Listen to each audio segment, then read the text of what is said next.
I'm gonna put up my picture. Yeah. Hey guys, I see you rolling in. Good morning here. We got a full day with Naim here.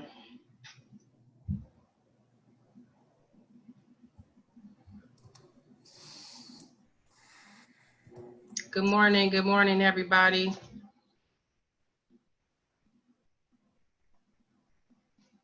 Good morning.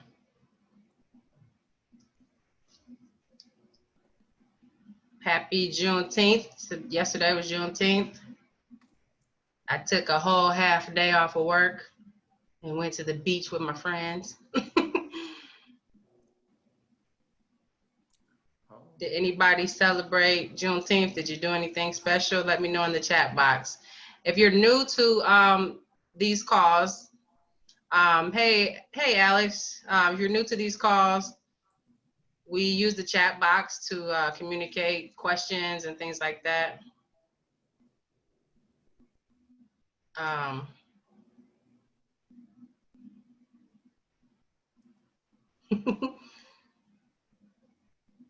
Naim, your chat is going to the panelists. Hey Brianna, happy Juneteenth. Yes, enjoy the day. Naim, make sure you change. Let me change mine too. As mine is going to attendees. Okay. Boom. Why can't we see your face, Naim? All I see is your picture.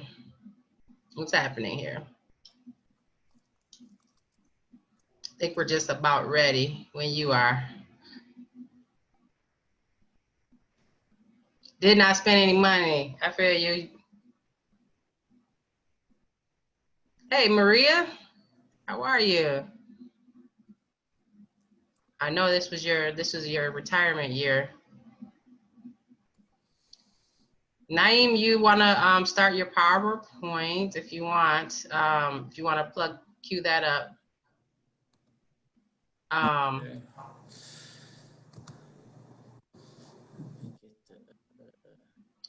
The demonstration at Royal Oak. I wonder how that was. I was thinking about going to that, and then I kind of just needed a day off. Yeah, I saw that though. Yeah. Okay, for folks rolling in, I was just giving folks a couple minutes to roll in here and making some chat in the chat box. Find us in the chat box, drop a comment if you'd like. As we go, drop questions. Naim or I will answer your questions. Ooh, nice. Nice, Judy. Yeah, I know you had your mask on, right? Hopefully everybody was safe out there. Nice picture. Hey, Magda.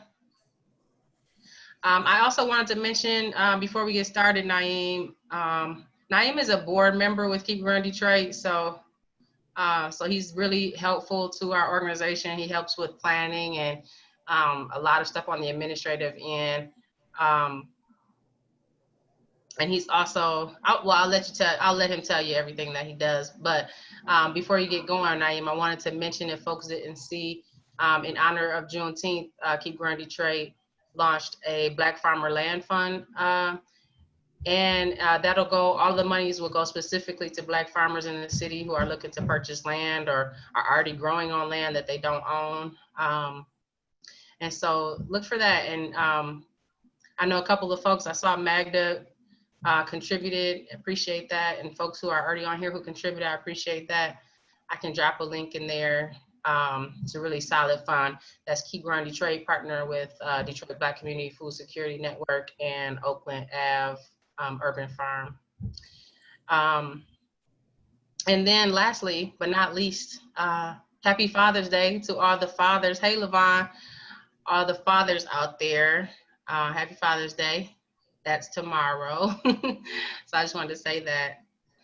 Today we're talking about keeping weeds in check, which is very timely right now.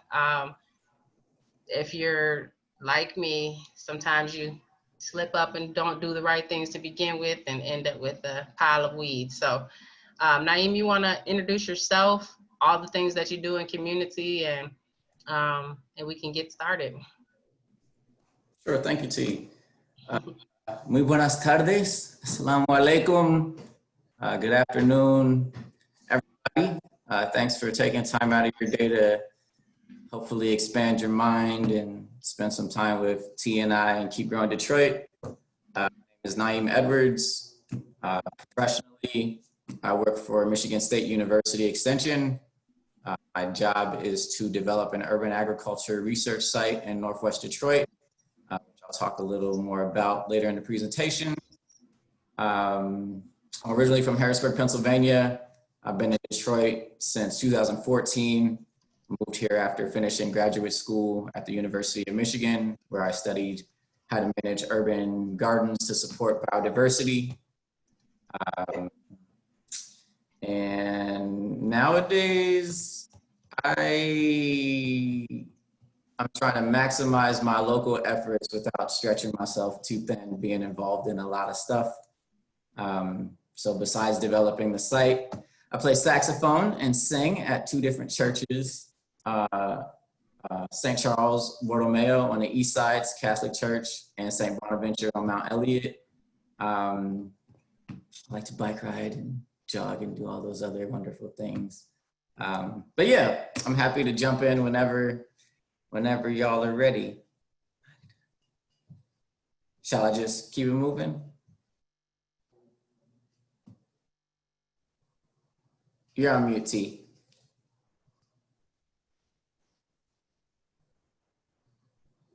You're muted, T. Ha Sorry, yeah, we can keep going. I was just giving people a chance to roll in and making some small talk while people rolled in. I saw Magda threw in the link to the GoFundMe page for the Detroit Black Farmer Fund. So thank you so much, Magda. And if you find it in your heart to contribute, that's a really awesome cause. Yeah, we got people rolling in, so feel free to get started. Cool. So our title for the presentation today, our theme is Keeping Weeds in Check. So I'll be talking about holistic, sustainable, different ways to keep weeds under control. And the picture is a photo of the garden next to my house. You see growing is strawberries, asparagus, bok choy, Romanesco, cabbage, and tomatoes. And then in the back is a blue tarp.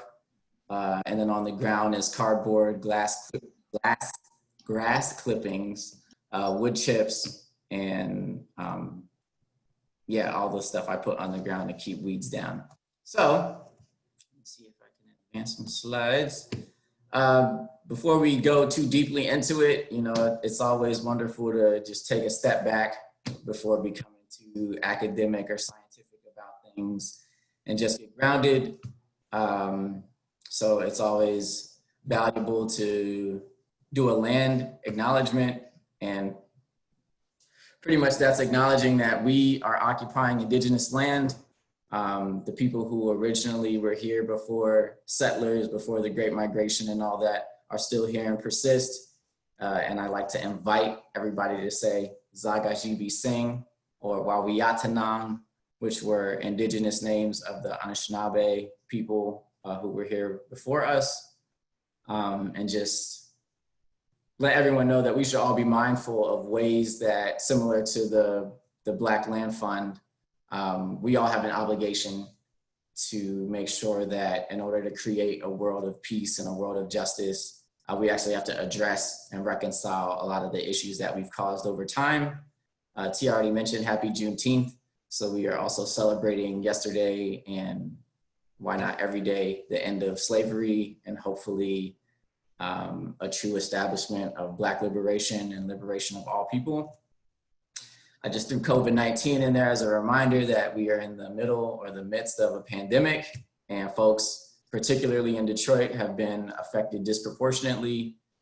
Maybe you've lost loved ones, maybe you know people who are ill, and I just want to be mindful of those folks and let you know that, you know, they're in my prayers and we keep them in mind moving forward.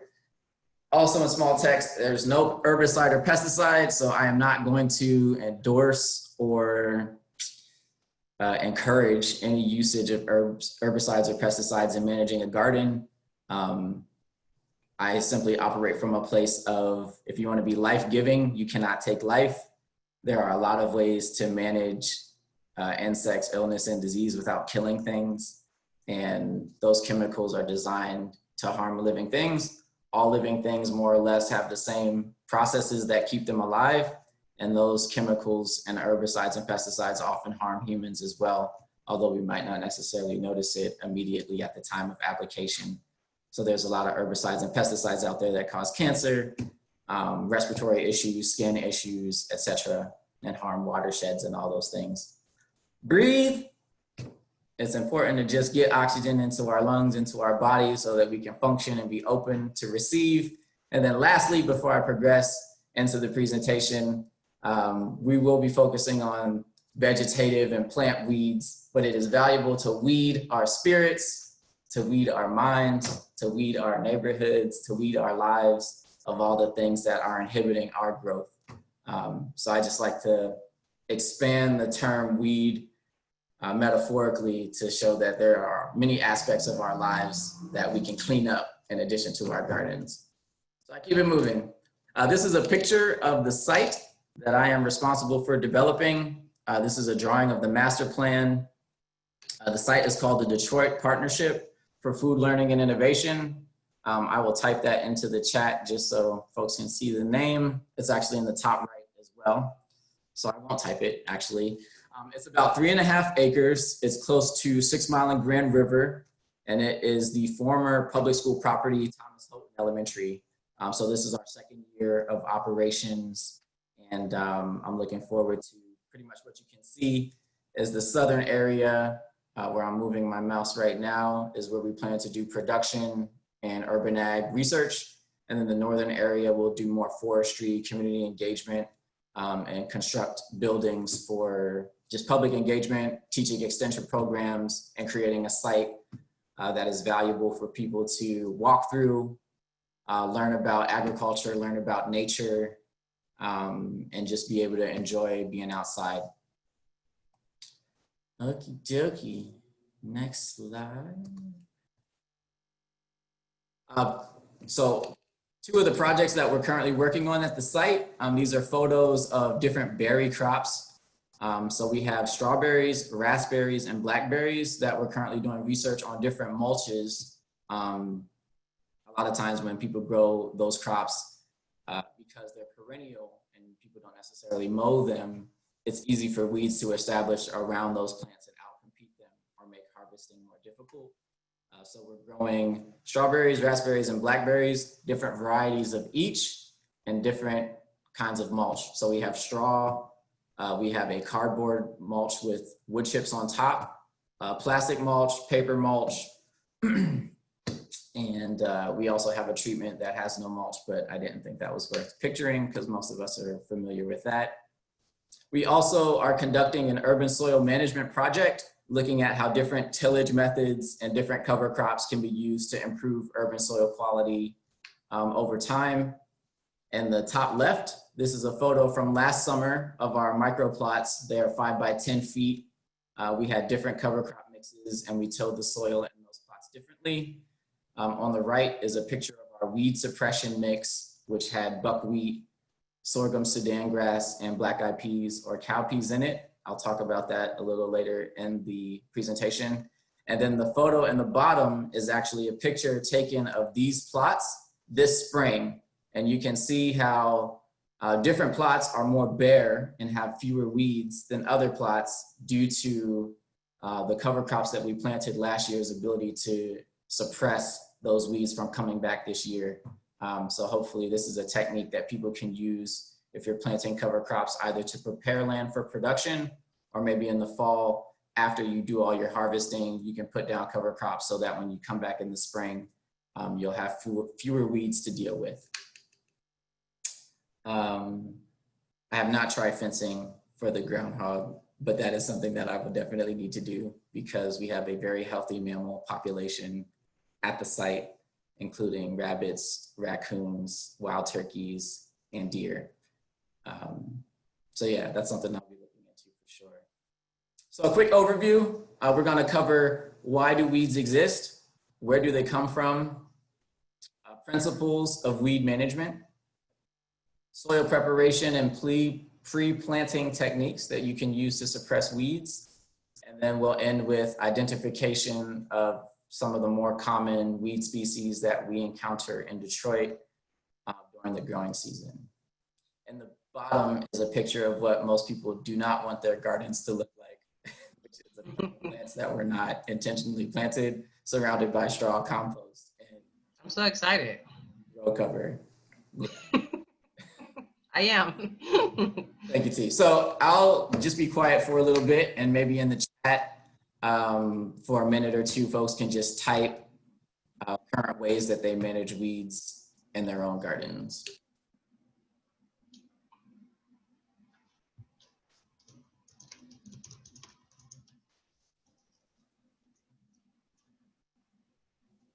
Lots of straw. Straw's a common MVP. Hand weeding, yep. Hand weeding and straw, cool. Yeah, so I guess another thing about me is I am working on being an efficiently lazy farmer. So I would ideally like to get to a point where I can design a garden that does not need to be watered by me, that does not need to be weeded by me, and potentially, if I utilize and incorporate perennial crops appropriately, barely needs to be planted by me. And then I'll just have a landscape that I can eat good food from.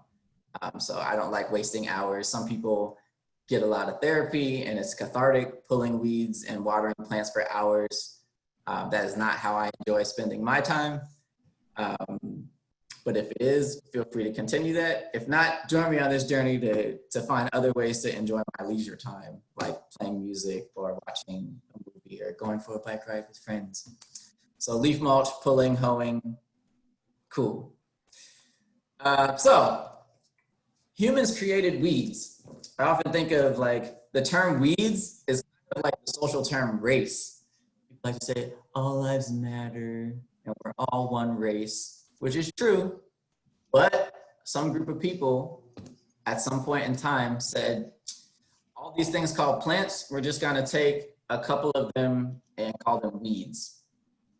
Not necessarily arbitrarily, but because there's a bias to what makes a plant a weed. And usually we define weeds as plants that we don't like to see growing, a plant that competes with plants that we do like to see growing, or a plant that actually bothers us. So it might be a plant that causes allergies, like a plant you're allergic to, a plant that irritates your skin, a plant that is not kind of visually attractive to the human eye, things of the sort. But weeds themselves are simply plants that humans have decided to call. Hey, Naim, your sound is a little bit in and out. Okay, I'll try to. Your sound is a little bit in and out. I don't know why. Okay. I didn't hear your last sentence. I'll check my connection. Okay, so the last sentence I said was a plant that bothers us. So it might be a plant that you're allergic to, a plant that irritates your skin, or a plant that is just not enjoyable to the human eye to look at. And yeah, I like the comment from Susan, weeds are often beneficial, not just in the garden. Yeah, there was a question from Margarita up top. Do you use burlap, and does that work for you? So I personally don't, but it is a useful mulch that can be used for sure. People, generally, it's not something that you can encounter in a lot of places. So if you're not buying it online, or if you don't know a good source to get it, it's not as easy to come by as straw mulches that we use. Yeah, I used to get them from the coffee bag shops. I mean, from the coffee shops, they'll give you the bag sometimes.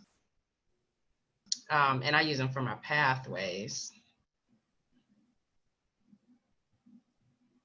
I'm reading the comment. I think the drought, depending on how wet your soil is, can also be a big issue with the growth of the black-eyed peas. the soil quality. I'm not sure if you've grown them in the past and if they perform like that before. But yeah, I would say if you're not completely sure that it's a garden or something being caused by the pest, I generally wouldn't pull them out. But if you have something else that you would like to plant in their place, I feel like that's a safe bet.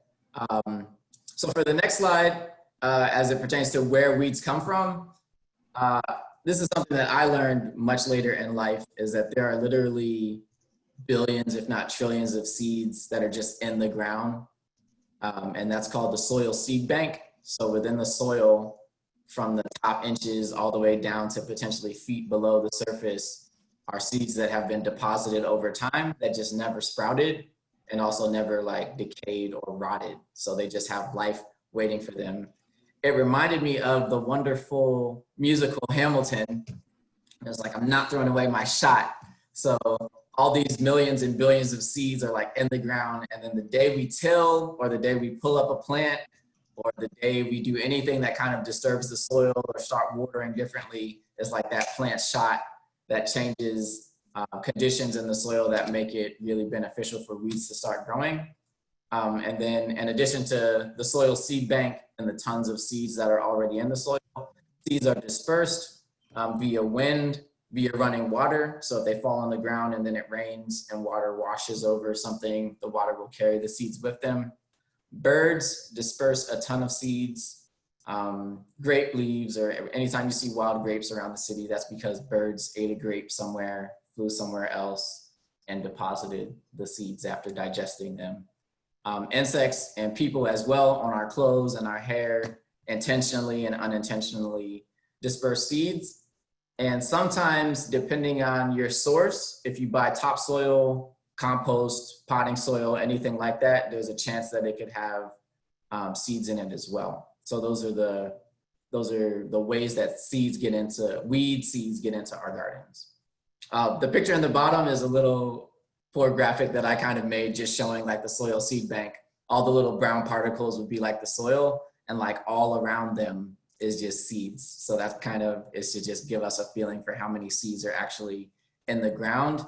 And then when we plant the one seed that we want to turn into arugula or spinach or kale, it's actually surrounded in the soil by these other seeds. And of course, you see them flush up after you plant.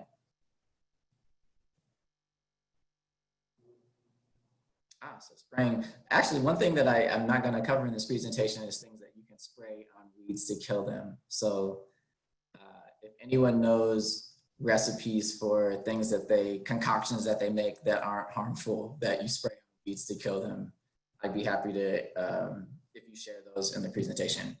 So I just wanted to take one slide to say that not all weeds, and I think we've already agreed to this, not all weeds are bad.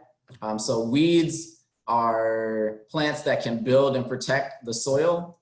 Usually if you see a house get demolished or a vacant lot, it'll be overgrown with weeds, and those weeds are actually helping build soil, add organic matter, loosen up the soil, reduce compaction, and kind of make way for plants that we do like. So all of those are covered in the bullets here. And then the graphics in the bottom kind of show the root systems of weeds underground and show that they can help water infiltrate. They can help feed insects and fungi and other organisms in the soil as well.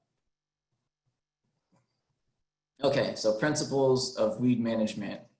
For the sake of an acronym, I use like the term Palmer, P-L-M-E-R, or not E-R, but P-L-M-R. P for prevention. The easiest way to manage weeds is to never have to deal with them. So I kind of emphasize, if you can get ahead of it early in the season, putting measures in place to prevent weeds from ever even emerging. That's the #1 way to manage weeds. Limiting them, meaning you don't allow seeds to either outgrow your plants or grow to maturity and produce seeds. Minimizing soil disturbance. By disturbing soil, you stir it up, you expose the seeds in the soil seed bank, as I mentioned, and that creates opportunities for new weeds to grow. And then removal, particularly for perennial weeds and weeds that have really kind of robust root systems. You often have to dig those up and actually physically remove them from the area where you might be growing. Pictured in the bottom, this is a photo of kind of a living mulch or a cover crop that was terminated, and then the plant matter was just allowed to lay on the soil. And that is very similar to how we would use straw, except rather than purchase it, we grew the plants there and let the plants die in place. In the middle, this looks like Canada thistle. You can see how those root systems go deep. I'm sure many of us have had to pull that before with or without gloves and experience the wonderful texture of Canada thistle. And then in the bottom right is a photo of a rototiller. Rototilling is definitely effective for helping with plant production, but it also stirs up soil and creates opportunities for weed seeds to sprout. So preventing. Naim, you had a question about when you mentioned that from Michelle, when you mentioned that weeds help to build the soil. Mm-hmm. She was kind of wanting more clarity on that. Like how is it? What do you mean by that? I'll go back. Too far. If we pretend that all the plants in these two photos are weeds, in some people's opinions they would be, this is mostly clover over here. The plants are absorbing sunlight, absorbing water and carbon dioxide and producing plant matter. That plant matter becomes organic matter, and when the plants die, that matter stays on the soil surface. So that leads to the accumulation of organic matter, which is essentially compost or topsoil, humus, which is essential for plants to maintain healthy root systems and get available nutrients out of the soil. The roots also in weeds or from weeds oftentimes are adapted more so than the plants that we like to grow to thrive in soil. So roots in very hard compacted soil, often in Detroit we have clayey soil. Weeds have roots that are capable of breaking up that soil, creating air pockets, creating pores that water and other insects can get into. And then those insects, as they live and die and go through their life cycle, and as fungi and other things that utilize the plant roots for their own survival, add more life, their poop or their, as they digest food and their waste and excrement goes back into the soil, they're all adding organic matter and moisture to the soil. And then the plants also, just a part of plant kind of physiology is as the leaves and the roots and the branches form, they're adding sugar and nutrients into the soil to help feed the organisms, the bacteria that are in the soil to help the plants thrive. So simply by having weeds on soil versus nothing on soil, they're adding a lot of activity and life and organic matter in the short term to the soil. Mm-hmm. And then just to clarify on that next slide, when you had this first picture here, I was just curious. So with this first picture, are you saying like, instead of using straw, you could yank your weeds and leave them in the beds? Yeah, that's one option. Yeah. One idea would be if you have an area that you haven't started growing on yet, you could just let that area become overgrown. And then if you have a lawnmower or any way of just cutting that plant and letting the plant lie on the soil surface, that would be a way of not having to purchase straw. Straw is essentially a dried up grass from somewhere else that someone cut and sold to you. But there's no reason that the same plant material that grows all around the city couldn't be used to just lay on the soil surface. Gotcha. Okay, so you can use the term ground cover or mulch kind of interchangeably. As I mentioned earlier, soil does not like to be naked. Soil does not like to be bare.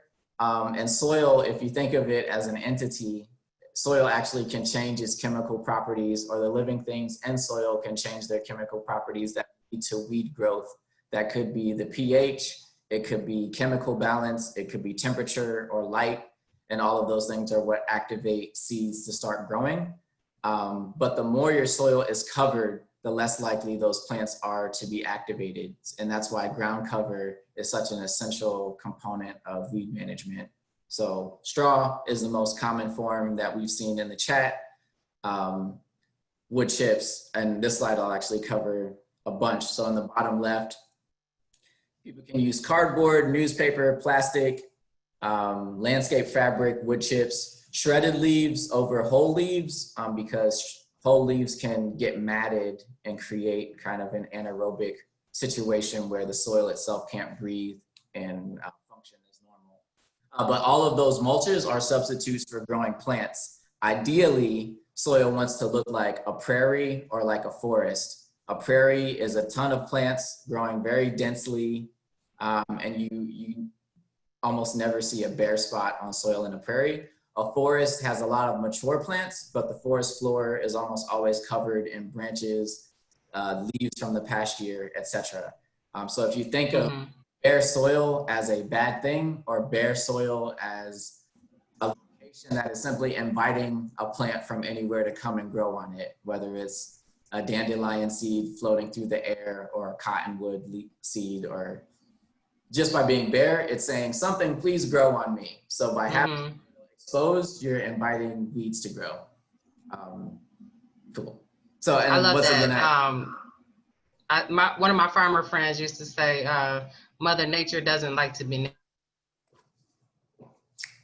Yep, I'd agree.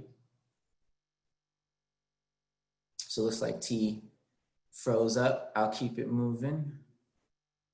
Yep, shredded fallen leaves for mulch in the spring, grass clippings, also super effective. And all of those things also break down over time and become organic matter as well.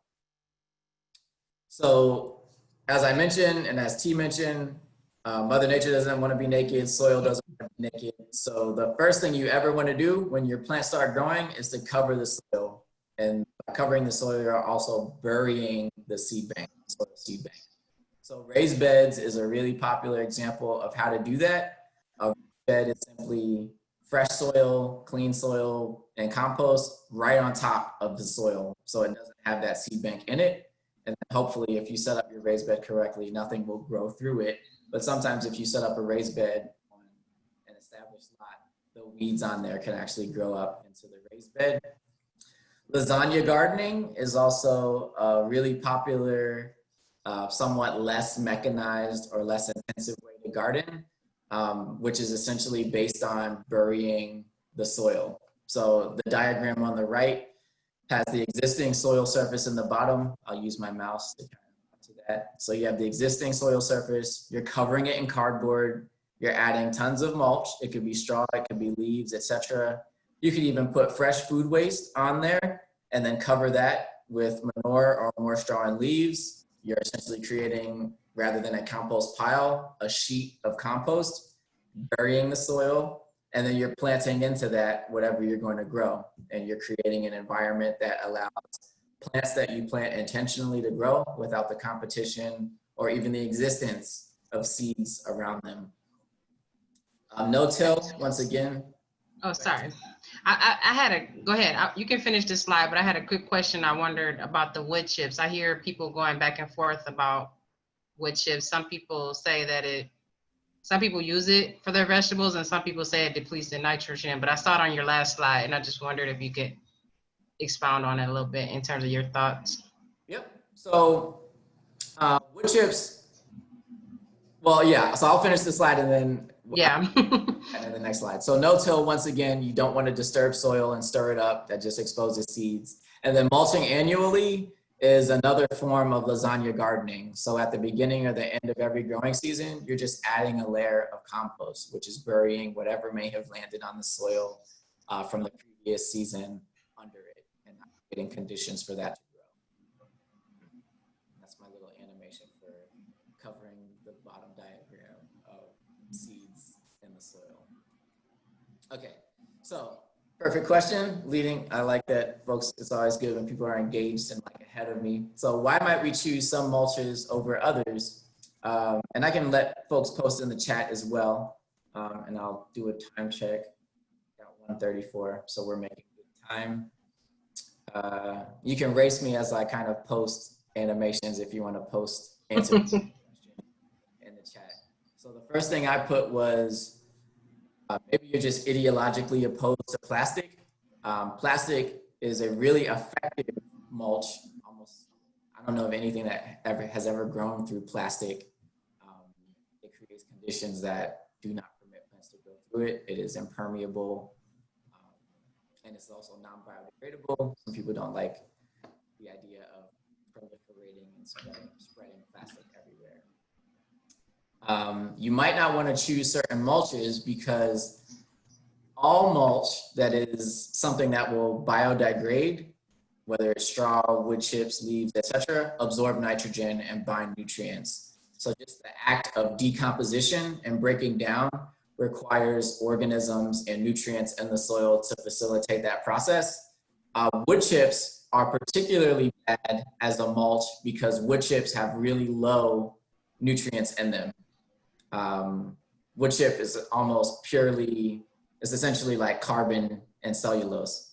So in order to break down wood chips, you need a lot of water, you need a lot of nutrients in the soil to help turn wood into soil or compost. Straw still has nutrients that were in the plant leaves that were dried that year. And then there's kind of like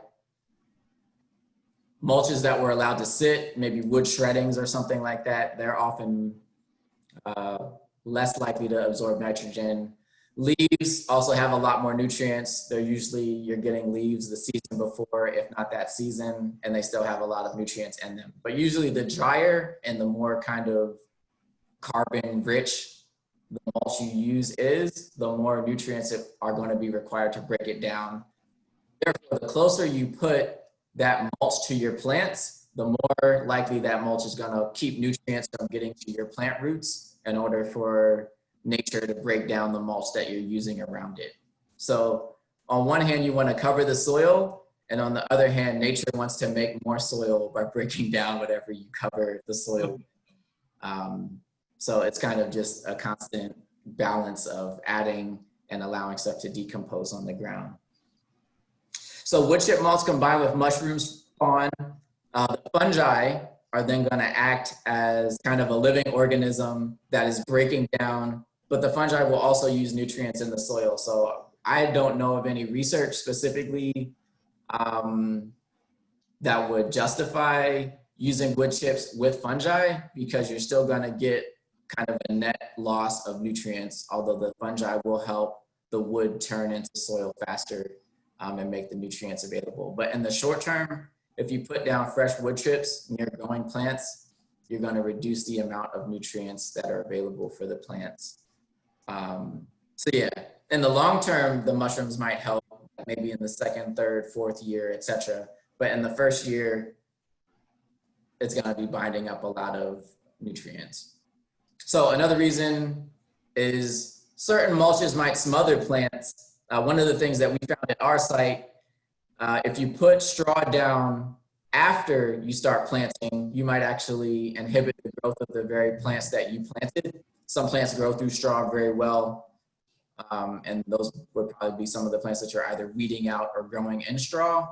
But some plants, just by having straw around them while they're young, might not push through that very well. So we've noticed with some of our strawberry plants that as they were growing, just having straw around them, the straw was either blocking out sunlight or preventing the weaker leaves and stems from pushing through that, which slowed the growth of those strawberries. So you might not want to use straw with that. Reducing water infiltration. So the less permeable, if you're using like landscape fabric, paper mulch, cardboard, plastic, those are things that if it rains very heavily or if you're watering kind of broadly with a hose, water will usually hit that and run off before it actually gets absorbed into the soil. So certain mulches are not ideal. And this is one of the kind of trade-offs with wood chips. If you water wood chips, the water that infiltrates through will be held beneath the wood chips very well for a long time. We actually have a wood chip pile at the site that I was just digging into yesterday, and about 2 inches down, the soil was like really wet. And if you squeezed it, you could get drips of water out of it. So another thing is actually using mulches in combination. You might put wood chips on top of paper bags or on top of newspaper or on top of something else. And then that protects the soil from losing nutrients to the wood chips, but then the wood chips also help smother anything that might try to grow past the newspaper or the paper. This can be a good thing or a bad thing. Certain mulches can be habitat for critters, things potentially as big as mice or groundhogs or rabbits, and then things as small as aphids or beetles, certain maggots or larvae of insects that might eat your plants. So there are some studies that show that depending on what plant you're growing, there might be a beetle or aphids that if you wash them off the plant or something like that, they'll fall into the mulch, and then the mulch will kind of protect them from being killed. And then when you leave the scene, they'll just crawl out and emerge from the mulch and start nibbling and eating on your plants later. So mulches can also be very specific to the plants that you're growing in them. Mm-hmm. You see that question from Liz about cardboard? Yep. Should one tear it into small pieces or use whole sheets? So whole sheets, I think that's easy enough. But depending on how you're watering, you just want to make sure that water is either soaking through the cardboard or getting underneath it. Sometimes mulches insulate too well. So it's often really attractive. I know Home Depot and Lowe's and a lot of businesses sell like colored mulch, and a lot of people like black mulch as just like a visually appealing mulch for contrast. But if you use black mulch and then you have really hot days and it's sunny, the black mulch can get to temperatures in the hundreds of degrees, and then that can really stress your plants out and kill them.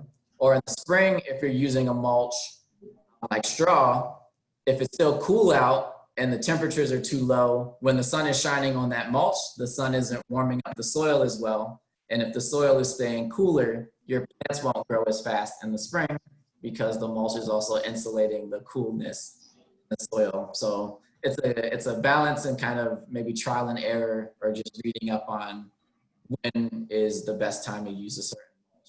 Yeah, I had that experience this year with particularly with my peppers. I put heavy mulch around them, and I saw them slumping over, and everything else was cool, but I had to kind of move the mulch away from the plants because they were like not getting enough air, basically. Mm-hmm. Yep. And then I noticed as soon as I did that, they kind of perked up. So yeah, I see what you're saying with the trial and error with them. Yeah, which actually, it reminds me of another thing, T.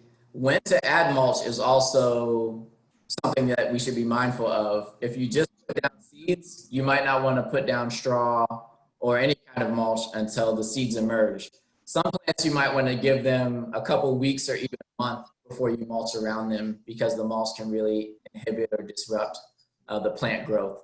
And I think this is one of my favorite things about gardening or farming is the need to kind of think critically, and there's never any simple answer. And that's just kind of how life is and how nature is.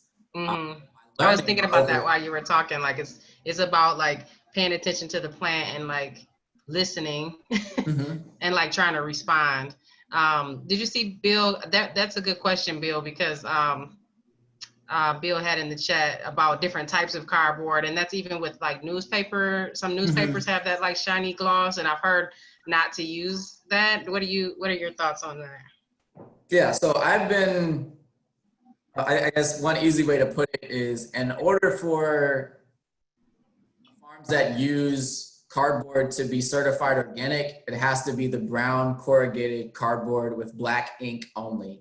So if a certifier of an organic farm comes to your site and sees that you're using cardboard with color on it or cardboard with a lining or any kind of thing like that, you can actually lose or not be granted an organic certification. For me, and for most people who aren't maybe aspiring to be organic certified, I don't mind using like cereal boxes and things like that, because I don't think that the materials used in the cardboard is toxic. It might not necessarily meet organic certification standards, but it's safe. So I would say if you're in doubt and you think there might be toxins in it, don't use it at all. But in general, if it's cardboard based and you can recycle it as cardboard, then it should be okay. Okay, so I'll cover some pre-planting options. And this slide has some terms on it. So the first term is occultation. I'm sure occult comes from like the Latin word to hide or to cover. And the definition of that is simply smothering the area that you're gonna grow in with a mat of darkness. And I put for at least 4 weeks. So the photo in the bottom has this blue tarp.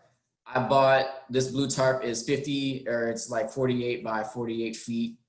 I think I got it on Amazon for maybe $40 or $60. I can't remember.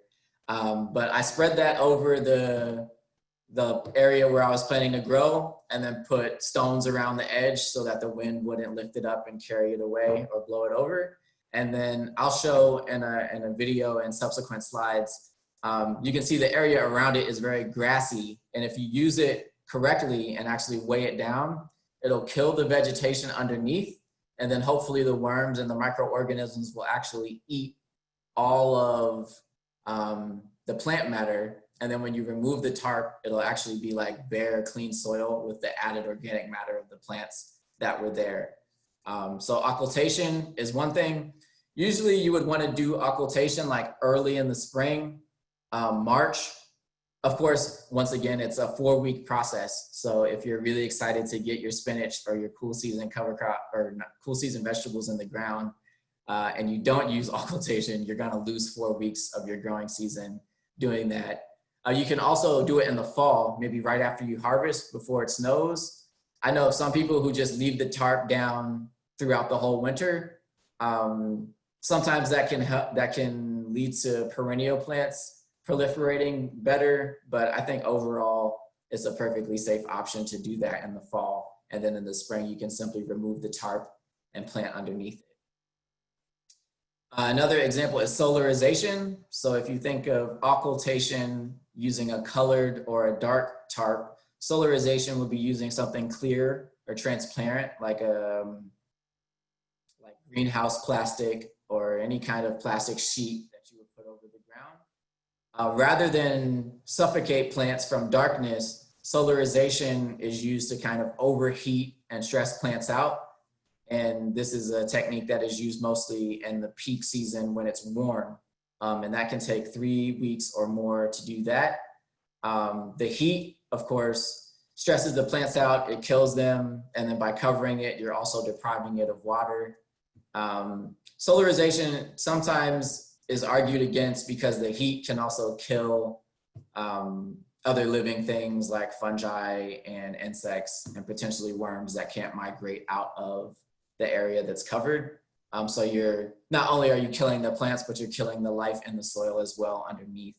But depending on how big the space is, things can also just migrate back in after you remove the sheet. Tilling. So in the picture on the right, this is some of the plots at the MSU site that were tilled by a tractor and then rototilled. This is kind of people's ideal best case scenario. I want to start with a clean slate of soil, no plants on the ground, by tilling it up and killing all the vegetation that was there. That's a perfectly fine option to start, but once again, just remember that we're also exposing the millions of seeds that were just waiting for their chance to pop up along with the other plants that we were gonna plant. And then I'll cover this more in the next slide, using cover crops and then terminating the cover crops to make room for the plants that you plan to plant. So cover crops, really quickly, they are plants that we don't use to eat or feed ourselves, and plants that we don't necessarily grow for any kind of profit, that we grow to improve soil and to suppress weeds. There's a link in here, and I'll copy it if I can. I'll put it, I'll send it to T. I think she'll send out a bunch of resources after this. and I'll put my email in the chat as well. But MSU has a website, and on that website we have a PDF with using cover crops in urban farms and gardens. That's a really useful link. And you can also probably Google MSU cover crop urban farms, and that'll come up. And then termination methods for using cover crops. The 3 techniques I'll cover is winter kill, crimping, and mowing. So winter kill simply means that you plant crops that are not tolerant of cold weather. You plant them the growing season before you plan to cultivate an area. Those plants die over the winter, and then when you return in the spring, you can use those plants. Crimping is pictured in this picture in the bottom left. This implement attached to the back of the tractor is a crimp. It's a really heavy rolling steel kind of cylinder that presses vegetation into the ground and breaks the stems. And then by breaking the stems, it can hopefully kill, depending on what plant you're using, it'll kill those plants. And then mowing, of course, you would time the death of the plant with when you cut it, and you would mow it right when the plant is dying, and then the plant would not come back after mowing. So on the right are just 2 photos of cover crop mixes, and then in the white box here are cover crop mixes that we've used at the MSU site to address specific issues. So if you're dealing with compaction, we've used crimson clover, forage radish, and cereal rye. For weed suppression, we were using buckwheat, cowpeas, and sudex or sorghum sudan grass. And then we were using a perennial mix for soil that we weren't planning to till again. We were using red clover, hairy vetch, and wheat. So you can also use cover crops interchangeably or a whole monoculture of cover crops by themselves. So the weed suppression mix doesn't necessarily indicate the only crops that are useful for suppressing weeds. Okay, so we were talking about cardboard and using entire sheets or just ripped up pieces. One of the things that I use in my garden, you can see in this photo here, are just large sheets of cardboard that I laid on the ground underneath the tarp that I had used to kill the vegetation. So even once I remove the tarp and plant into it, I also have the cardboard that I plant right into and leave the cardboard on the ground. This method is most practical when you have lots of cardboard available. So however much space you want to grow, you would have enough cardboard to cover everything. You can leave the cardboard in place. So whether you have a tarp or not, the cardboard is going to smother and kill the vegetation underneath it. You simply need to cut holes out of the cardboard in the areas where you want to plant. And this will allow for either your seeds or your transplants to grow right in one spot where you know from the cutout where they're supposed to be growing. And it's also less ideal when the soil quality is low. So you don't want to simply kill all the vegetation and put mulch down on an area where the soil quality is no good, because you want your plants to grow in good soil. So you also want to either put a lot of compost in after that, right on the soil surface, or before covering it in the first place, lay compost down so the compost can get incorporated over time as the vegetation is dying. And this cardboard cutout method pretty much prevents all weeds from emerging in your garden space. And it also helps keep moisture in the ground. So here's a quick video.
So at the end, I just used a time-lapse video to show how you can cut a small square out, usually 2 to 3 inches on each side. Then I'll dig out the soil that's just within that square, put compost down in there, and then plant my transplant or seeds right into that square. And then nothing around the plant, no other plants around the plant come up. There was supposed to be audio. Oh no, you guys didn't hear anything? I was wondering. Let me see if I can do a quick run through with. So I fold up the tarp and you can see that the soil is pretty much bare compared to what it was on the vegetated areas right outside the tarp. And I mentioned that microorganisms, worms have eaten all the vegetable material, and you can see worm castings actually on the soil surface in here. In this other area, although I didn't try to be a perfectionist and cover everything around the base of the plants, simply by covering that much area, now that when I do have to go back and weed, I can simply grab, you know, the clumps of grass that are coming through and remove them rather than waste energy or, you know, get overwhelmed by having to remove all the grass growing around the plants.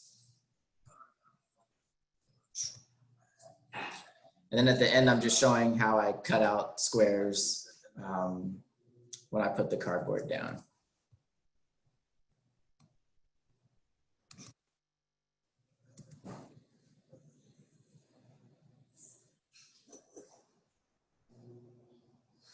So, yeah, I dig the hole, or I cut the hole out, I remove the soil, I put compost in the hole, and then I put a transplant or seeds back in there. So I usually use either the material that I remove when I cut the hole out and put that right on top of the cardboard. And then often in urban farms and gardens, there's no shortage of rocks and stones and bricks. So I use that to hold down the edges of the cardboard as well. So that's definitely any kind of mulch that is a large surface area kind of material. You want to weigh down usually the middle and the perimeter to keep it from blowing away. That's a good question. So in the slight chance that you catch yourself behind on weed management,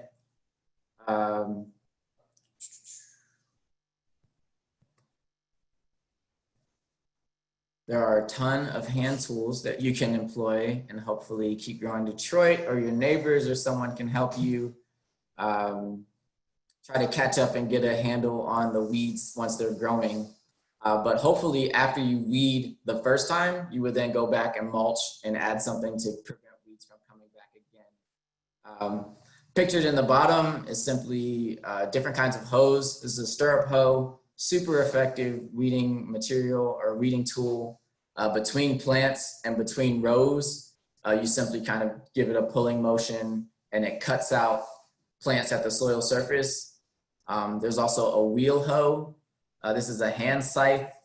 You kind of use a sweeping motion like that, similar to the stirrup hoe, and then a machete if you're trained and versed and know how to safely use any kind of blade tool that's also really effective at removing weeds.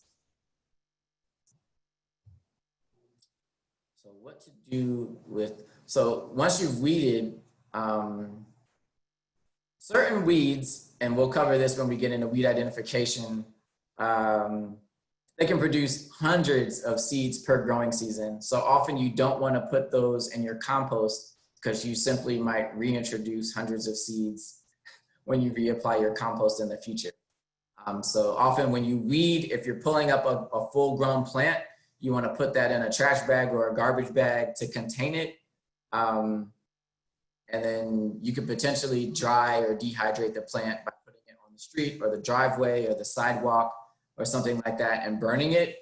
And those are kind of safer ways to make sure that you don't reintroduce weed seeds back into the ground. Yeah, so stirrup hose, the cone-headed type. Yeah, good comment in the chat. So another thing is a lot of weeds, as we mentioned, can be beneficial, and certain weeds, rather than simply pull them up and throw them away or burn them, we can figure out ways to utilize them.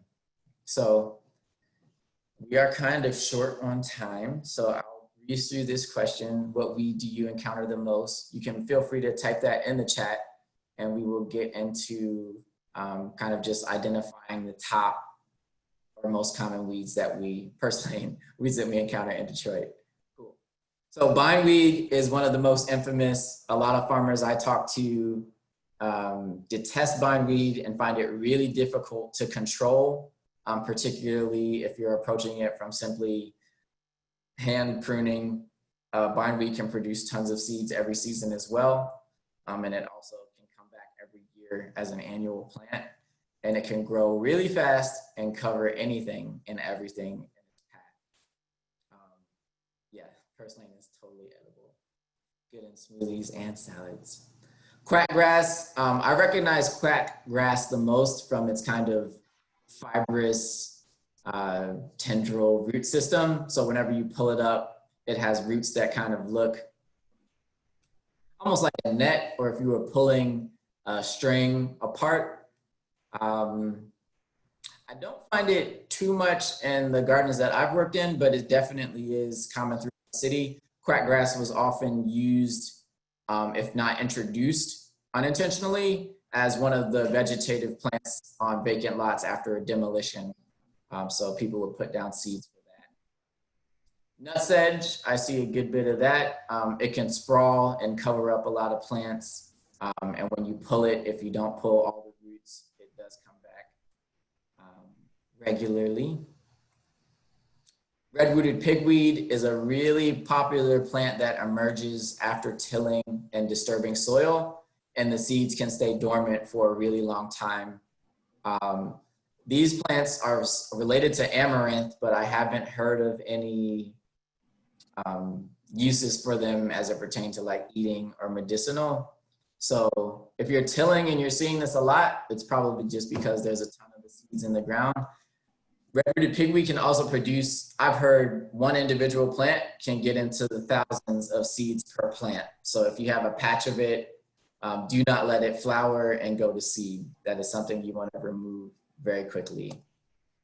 Lamb's quarter, super popular. I see it all around Detroit. It is very tasty. If the leaves are more mature and the plant is more fully grown, I've heard sauteing them is just as fine as eating the raw leaves or putting those in a salad. It pulls up really well, but this is definitely a plant that should not simply be thrown in a trash bag or disposed of. Super edible, very nutritious, very nutrient dense. Purslane, we covered that. I saw that pop up in the chat. I see purslane a lot in like transplant pots and in greenhouses, and also on kind of freshly tilled high organic matter soils. Also super edible. You always want to make sure that you're cleaning off the leaves when you eat it. But yeah, definitely a plant that doesn't need to be thrown away. Galansoga, I'm not too familiar with, but I do see it around. Yeah, I don't have too much to say about it. Chickweed can spread, be super invasive. It has tiny leaves. It kind of looks like oregano-ish, but it doesn't grow tall. It kind of sprawls across the ground. Dead nettle. I remember Lottie Spady was just on these educational series maybe 2 or 3 weeks ago, and Lottie actually talked about a ton of these weeds and ways to use them for medicinal purposes. So dead nettle, I've heard, is a really good diuretic. Usually you want to either dehydrate, and this is of course for a whole other course. You're either dehydrating, crushing the leaves and putting them in a tea or a tonic, or eating them, mix them with something else. But as long as we know that we can figure out ways to utilize them, that's kind of the first step to not simply seeing things as bad weeds and pulling them up and burning them. So a few perennial weeds, similar to dead nettle. I often confuse them actually. Dead nettle tends to grow taller. Is Creeping Charlie. Creeping Charlie also has medicinal purposes, but it can also smother a garden, particularly early in the spring, and it tends to die back once soil temperatures stay above 65 degrees. Burdock. So burdock, dandelion, there's a couple of weeds that are actually sold at supermarkets, and I know Whole Foods. I've seen burdock maybe 1 or 2 times at a Meijer or a Kroger as well. But to call it a weed and then sell it for like $5 a pound in a grocery store is also kind of confusing or difficult to wrap your mind around. Yeah.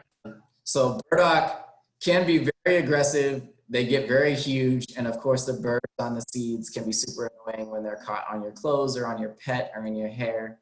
But if you control the plant right, you can keep it from flowering and you can dig up the roots and cook them. I usually put burdock in soup or simply saute it. And every once in a while, just dice it up and put it in a salad. It has a pretty neutral flavor, in my opinion. And it helps with iron absorption, which is super important for a lot of folks. So chicory, I see chicory all across the city, sidewalk cracks, on the street, in the curb, and in gardens as well. Also a medicinal plant. Dandelion, we've mentioned that. And a lot of these weeds are also really beneficial for pollinators and native bees. So that's something that if it's not directly inhibiting or harming plants, it might be okay or worthwhile to keep them around if they're benefiting the likelihood that plants that you might need to pollinate get pollinated. Also protecting the biodiversity of native bees and native pollinators is super important. Japanese knotweed can be a super nightmare, something that if you do not pull it up will need to be cut back every single year, maybe multiple times a year. I've seen this cover garages, fence lines, and things like that. I do not know of any direct use for consumption for humans. And then I just threw in some honorable mentions that are not on this list. Pictured here is wood sorrel and narrow leaf plantain, but there's also broadleaf plantain. Both edible. Plantain can also be used as it can reduce inflammation, and people most popularly use it for like bee stings and any kind of irritation. Clovers, I've seen people make tinctures or teas with clover flowers. Same thing with goldenrod, tinctures with goldenrod to address kind of hay fever and spring and pollen, breathing, respiratory issues. And then on the right, the not so honorable mentions are garlic mustard, which is also edible. I don't personally mess with it. I like pulling it up and just letting it lay on the ground and contribute to organic matter. This is ragweed and giant ragweed, which can be really bad for people who have allergies, either itchy eyes, congestion, breathing difficulty. And this is black medic, which also looks like a clover to some degree. Black medic can smother plants and grow pretty aggressively in gardens as well. And then I didn't put a picture of it, but velvet leaf has really smooth kind of heart-shaped leaves, and they can get as big as that as well. And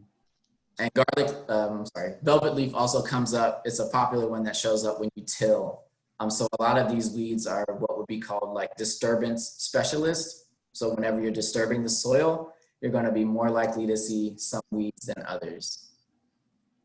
So I'll just wrap up with the principles of weed management once again.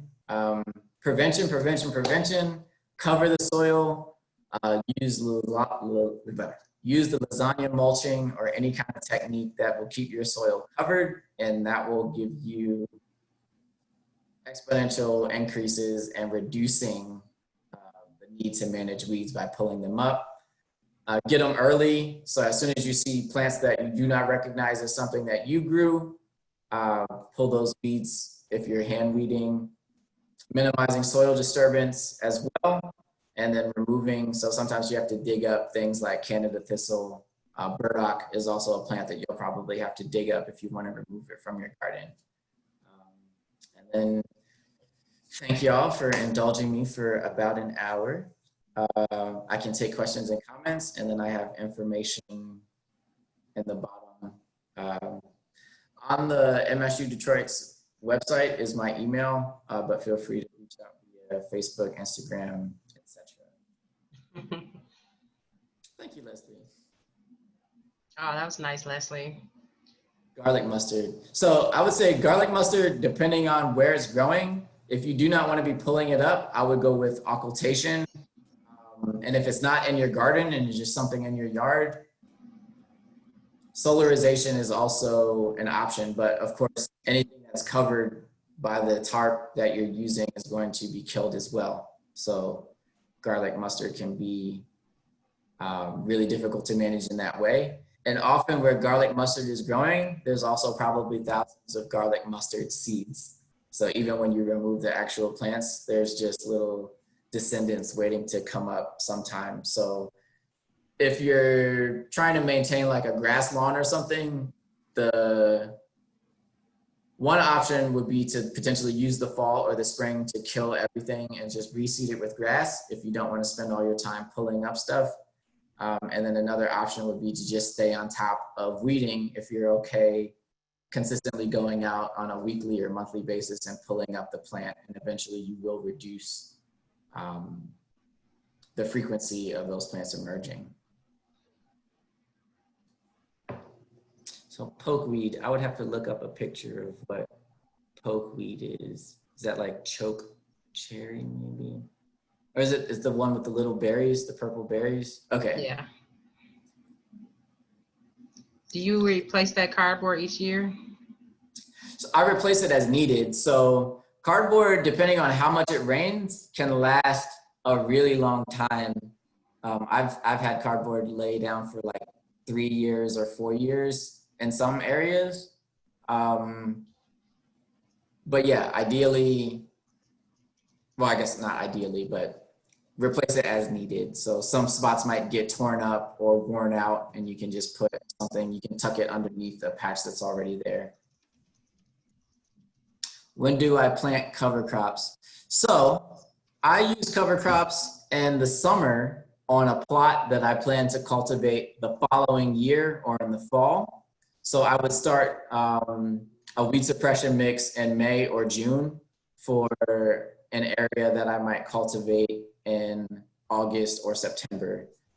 And then if there's a whole area that I don't plan to use until next year, I would just let cover crops grow on it the entire growing season and then terminate them in the winter or the spring and then grow right into that area starting as early as April or whenever weather permits. But cover crops is also kind of its own sector and sphere. So it's kind of a rabbit hole that you can really tumble down in a fun way of just getting acquainted with additional plants that can have a lot of benefits for weed suppression and soil improvement. Mm-hmm. I saw somebody up top asking about like having a smaller growing space and some of these methods and how to kind of transfer that into some of these methods into a smaller space. Do you have any thoughts on that? Like, I mean, would you cover crop in like a couple raised beds, or would you be, solarizing in a couple raised beds in the backyard? Yeah.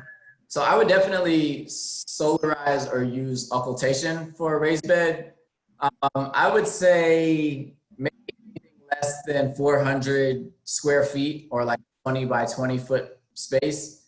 I would not invest in cover crops. Although they're cheap, I think you can get more bang for your buck if the space is small, simply by investing in compost and other kind of soil treatment options. Pretty much you want cover crops for a larger area because using compost or other alternatives would be more costly or cost prohibitive.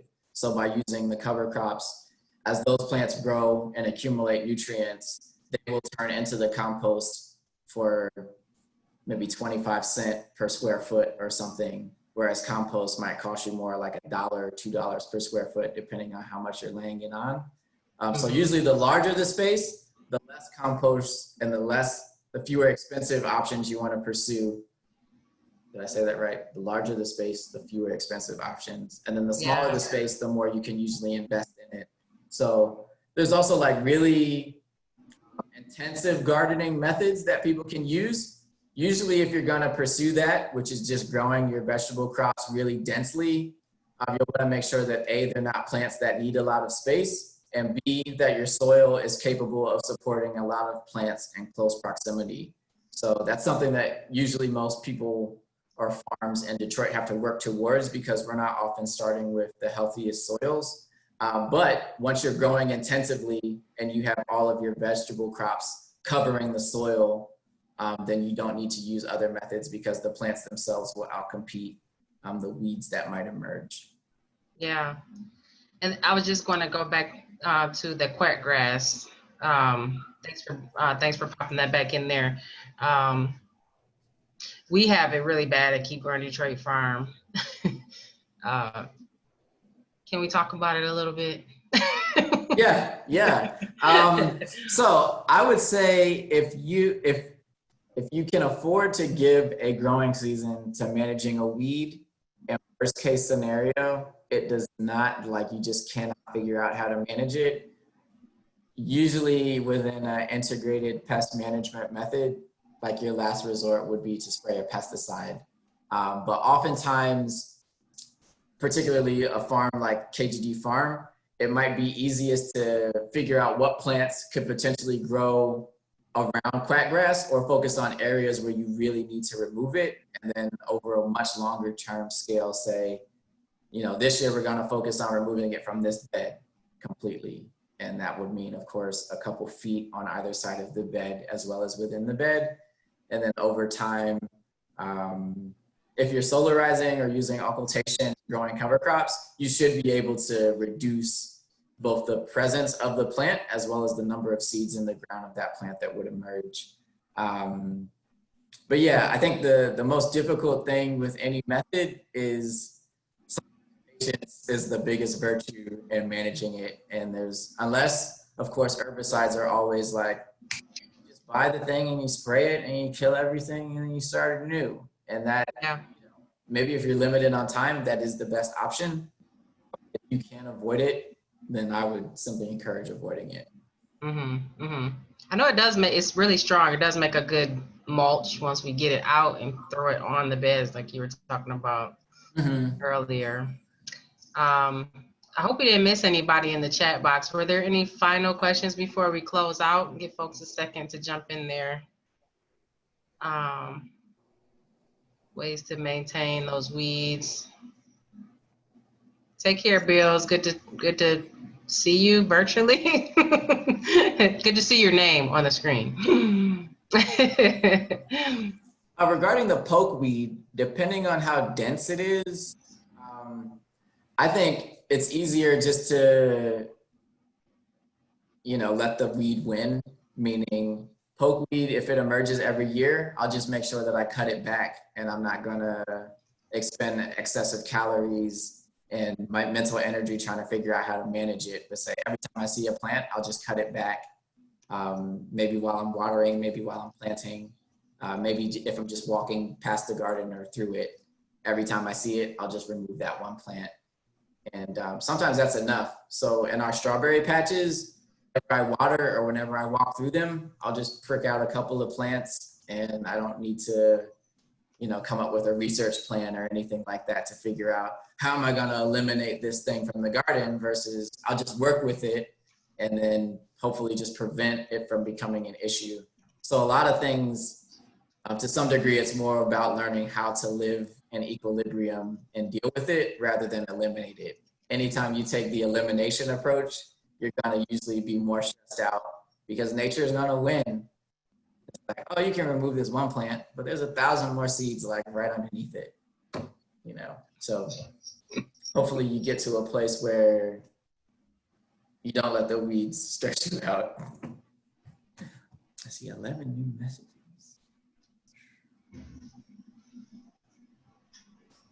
For everyone saying thank you, y'all are welcome.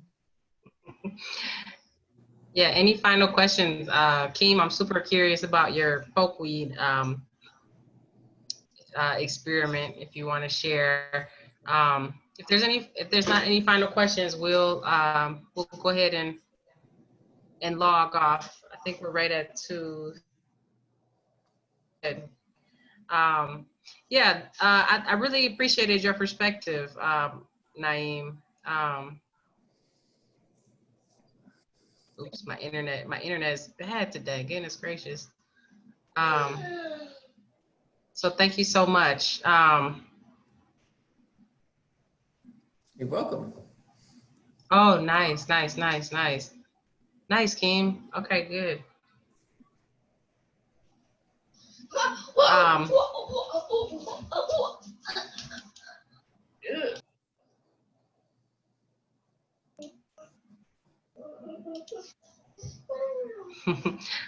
okay, just giving folks a couple minutes, but I think we're all set to go. So I will this recording will be available on the website in a couple days. Give us a couple seconds to upload it, and I'm glad that you guys enjoy it. That was a really great perspective, Naim, of kind of like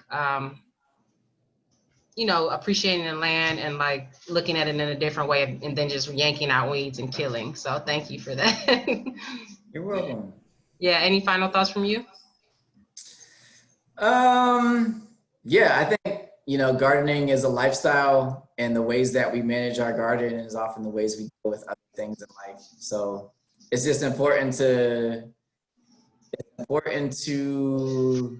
maintain just the persistence and the commitment to the cause. And sometimes you have to be comfortable with sitting with like, there's no simple answers to resolving certain issues. But we are smart human beings, and we have done a great job at designing and manipulating this world for both good and bad. So we're fully capable of figuring out how to make the most of our growing spaces without either killing tons of things or stressing ourselves out at the same time.